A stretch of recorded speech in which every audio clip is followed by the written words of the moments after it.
మొత్తం మీద పట్టభద్రుల ఎమ్మెల్సీ ఉప ఎన్నికకు సంబంధించింది ఉమ్మడి నల్లగొండ వరంగల్ ఖమ్మం జిల్లాలో జరుగుతున్న పట్టభద్రుల ఉప ఎన్నిక అందరికీ తెలిసిన విషయమే.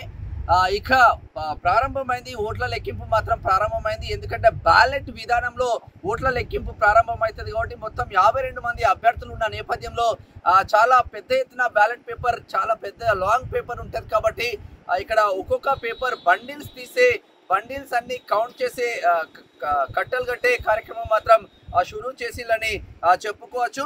మరి నల్గొండలోని దుప్పలపల్లి వేర్ హౌసింగ్ గోడౌన్స్ లో లెక్కింపు మాత్రం షురూ అయిందని చెప్పుకోవచ్చు. ఇటు ప్రధానంగా కాంగ్రెస్ పార్టీ నుంచి తీన్మార్ మల్లన్న బరిలో ఉన్న విషయం అందరికీ తెలిసిందే.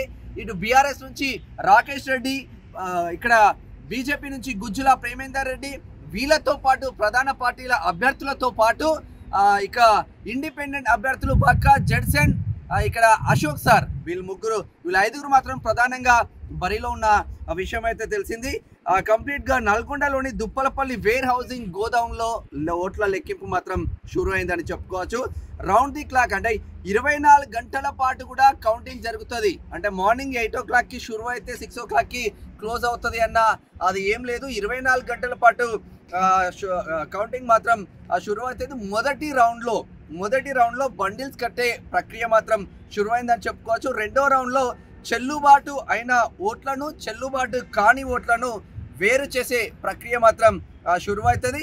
చెల్లుబాటు అయిన ఓట్లలో సగం కంటే ఎక్కువ ఓట్లు ఎవరికి వస్తే వారే విజేతగా నిర్ణయిస్తారు అధికారులు.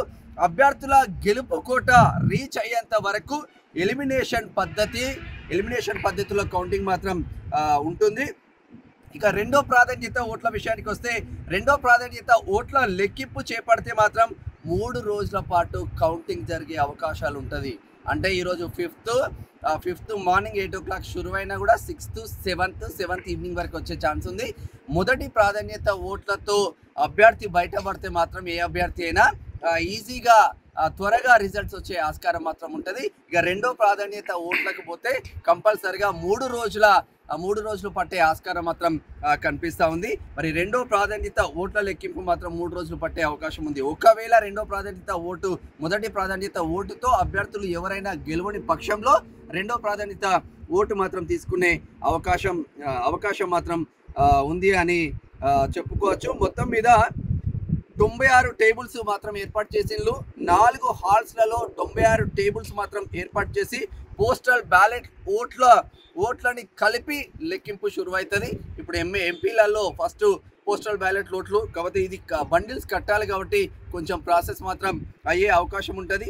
24 గంటలు షిఫ్టుల వైజ్గా అక్కడ ఏజెంట్లు పనిచేస్తారు. ఫస్ట్ షిఫ్ట్లో 900 మంది ఏజెంట్లు పనిచేస్తారు. ఇప్పుడు కాంగ్రెస్ నుంచి 900 మంది ఏజెంట్లు ఉంటారు, బీఆర్ఎస్ నుంచి 900 మంది ఏజెంట్లు ఉంటారు, ఇక్కడ బీజేపీ నుంచి కూడా 900 ఏజెంట్లు ఉంటారు. 1800 మంది షిఫ్ట్గా ఒక రోజుకి పనిచేస్తున్న పరిస్థితి మాత్రం చూస్తూ ఉన్నాము. ఇప్పుడు పేపర్స్ మాత్రం బండిల్ కట్టే ప్రక్రియ మాత్రం మొదలైందని చెప్పండి. 52 మంది పట్టభద్రుల ఎమ్మెల్సీకి సంబంధించిన పోటీలో 52 మంది ఉంటే ప్రధాన పార్టీలైన 3 అభ్యర్థులతో పాటు ఇండిపెండెంట్ అభ్యర్థులు మొత్తం 5 ప్రధానంగా మీకు కనిపిస్తూ ఉంటారు. మొత్తం పోలైన ఓట్లు 3,36,013 ఓట్లు మాత్రం పోలైంది. మరి పట్టభద్రులు ఎవరికి పట్టం కట్టబోతున్నారు? ఇక్కడ నిన్న ఏదైతే ఎంపీ ఎలక్షన్లో మనం చూసుకున్నట్టయితే 5 పార్లమెంట్ సెగ్మెంట్లో 3 ఉమ్మడి జిల్లాలు ఉంటాయి.